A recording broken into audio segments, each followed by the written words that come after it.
President Biden rolling out new Title IX rules with more protections to LGBT students, but he avoids addressing transgender athletes. Our next guest says the new regulation threatens decades of advancement for women.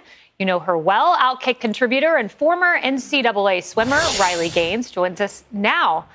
Riley, I read the administration's explanation for these Title IX revisions, and it confounded me. Here's what Miguel Cardona had the audacity to say. These final regulations build on the legacy of Title IX by clarifying that all our nation's students can access schools that are safe, welcoming, and respect their rights. So according to the Biden administration, pushing women out of women's sports builds on the legacy of Title IX? I mean, help me understand.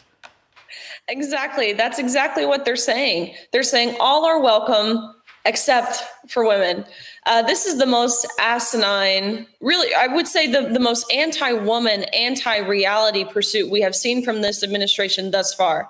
It is something that not only abolishes women's sports as we know it, this would allow men in women's locker rooms, bathrooms, changing spaces.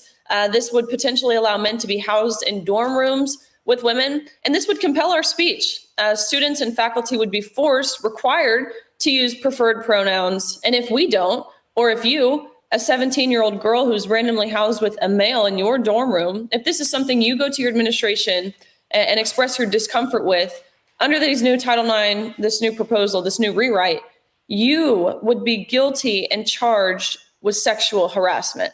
Not the man parading around your locker room. No, to President Biden, that's considered brave. That's considered inspiring and stunning and whatever other virtuous word he wants to use. But you calling a spade is grounds for sexual harassment.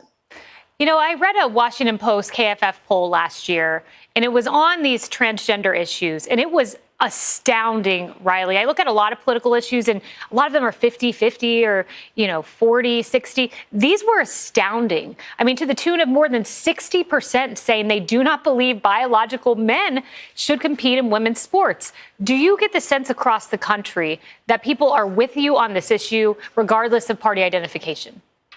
Of course I do, which is why, honestly, I was mind blown that he pursued this in an election year, honestly. But the way he did it was pretty strategic.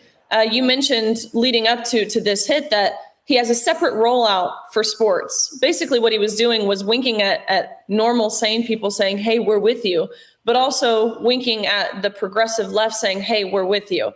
In doing that, really standing on the fence, we know that this is a way to alienate both sides.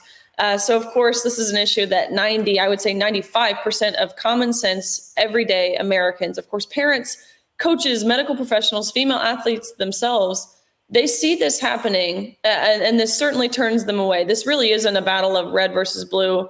Really what this is sane versus insane, really moral versus evil. Well, Riley Gaines, you have been on the forefront of this issue, fighting for women across the country, people like my daughter, who I hope is in women's sports one day. So thank you very much from a mother. And I know you speak on behalf of a lot of women. Well, thank you, Kaylee. Be sure to tell your daughter I say hi. I will. I know that everyone here will soon be marching over to the Capitol building to peacefully and patriotically make your voices heard. It's not about justice, it's not about agenda, it's not about mobilizing people, it's about dialing for corporate dollars. These two parties have sold the U.S. government and the American people to the highest bidders.